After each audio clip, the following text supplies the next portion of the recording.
ভাই হ্যাঁ দেখেন আমার দা দিবেন যাই খান থাকুক থাকুক। আচ্ছা ঠিক আছে, আজকে ছুটির দিন সেই জন্য হ্যাঁ মশলা মুড়ি মাখছি, ঠিক আছে। দেখেন সবে প্রথম দেয় এটা কি, এই জায়গায় কি কি আছে? এই যে এদিকে দেখেন,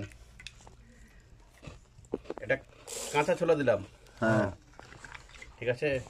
কাঁচা ছোলা। হ্যাঁ, তারপর মাখতে দেন, তারপরে খাবেন আপনি। বিয়ে এখন ডাকাইতেছে বিআইটি লাই ভাই, এটা ইউটিউবে ছাড়বো আমি, ঠিক আছে। ওকে আপনি ঘরে বসেন দেখতে পাবেন আপনি ঠিক আছে ভিডিও। ওকে ওকে, কাঁচা ছোলা দিলাম, এটা শসা, শশা আমরা এখন Okay. মেনু ভর্তা খাবো এটা পেঁয়াজ, থ্যাঙ্কস এটা টমেটো, টমেটো এটা বাদাম এটা হচ্ছে বাদাম, এটা ধনিয়া এটা পাতা ধনের পাতা, এটা হলো এটা আদা আদা, এটা হলো এটা ঝাল ঝাল মরিচ, এটা হ্যাঁ ঝাল কাঁচা মরিচ, তারপর থামেন আচ্ছা খেন না।